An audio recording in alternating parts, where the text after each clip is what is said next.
I'm a clinical psychologist with 20 years of practice experience. I have a master's and doctorate in clinical psychology, and I have a master's in organizational behavior. I've served for many years as an active duty military psychologist and Department of Defense civilian psychologist, focusing on reduction of anxiety, management of stress, and optimizing health for high performance. I've also completed pre-doctoral and postdoctoral work in pediatric psychology, and I see a large number of adolescents from Collierville High School in my practice here in town. Moreover, I'm an adjunct professor at the New York University, where I teach graduate students who are training to be school psychologists and school counselors.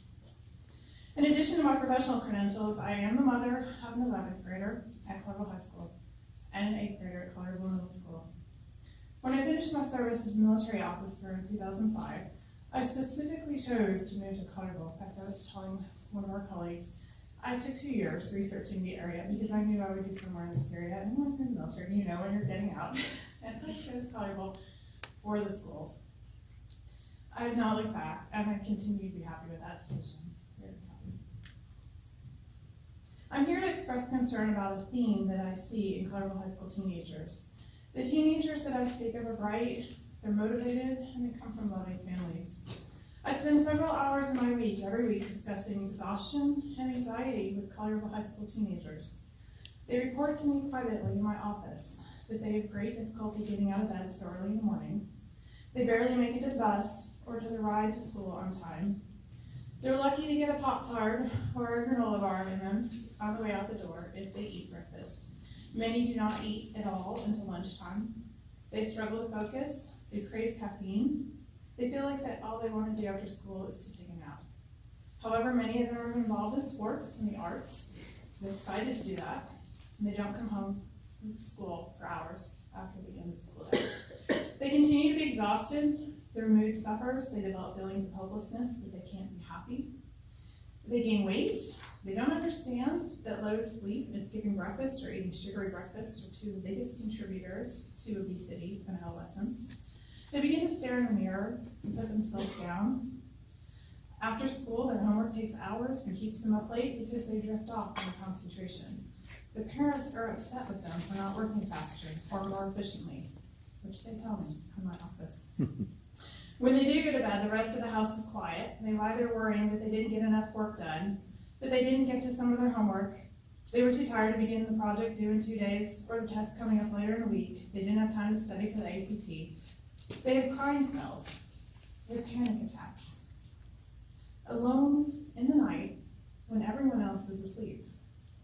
Very often their parents have no idea that this is happening until I request their permission to sit down with mom or dad and tell them. Some of these teens who don't get help will end up engaging in self-harm, cutting on themselves, covering it up before they finally go to sleep. Many of these teens will self-medicate with higher and higher levels of caffeine or by vaping nicotine, further disrupting their ability to achieve rapid eye movement sleep, which is necessary for mood, memory, reduction of anxiety, as well as further disrupting their ability to achieve deep sleep, which is responsible for growth, tissue repair, inflammation control, maintenance of their immune system. Those who are chronically low in sleep will end up frequently sick during the cold and flu season and experience further stress and anxiety related to their missed schoolwork. Statistically speaking, many of those exhausted teens who do not seek help will end up abusing substances to self-medicate, in particular abusing amphetamines in an attempt to focus and get their work done, and marijuana in an attempt to calm their anxious thoughts and get a brief respite from the constant worry.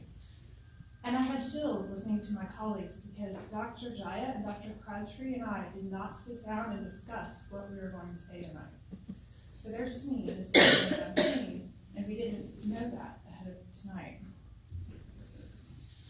Some of the teens end up in my office after they've had a substance abuse incident. Their grade point average has been ruined. They found themselves in legal trouble or missed school because they had attended a treatment program, and they lost their dream to attend a good college right out of high school and pursue the career that they really want. Waking up early against the natural circadian rhythm, having trouble concentrating, homework taking longer than is necessary due to fatigue and low concentration, and trouble falling asleep in time to achieve a minimum of 8 hours per night.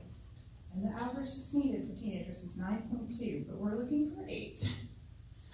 All of these things create a repetitive cycle for our teenagers.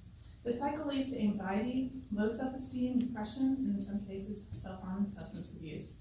Not only do we have the scientific research that demonstrates relationships among these events, but I can tell you that I see it every day in my office. This is a vicious cycle that our teenagers find themselves in. As a final note, I want to point out that I've had many teens tell me that they fear speaking up because in their minds, if they were to request a later start time, they would be held later in their after-school activities, which are important to them, and the exhaustion would continue, or it would worsen. I implore the school board to consider engaging in some oversight to prevent this from occurring should the start time be moved. I believe that other school districts that have been studied by the committee have done so successfully, and I would love for us, as the adults overseeing the health of our young people, to provide this safeguard for them. Quite simply, adequate sleep enhances performance and efficiency of work greater than any other factor possible for these adolescents.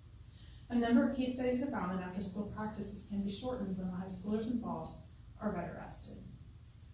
I truly wish that I could say that my statement today is a dramatization, that I've exaggerated information from a few and falsely applied it to many, but unfortunately, I'm not.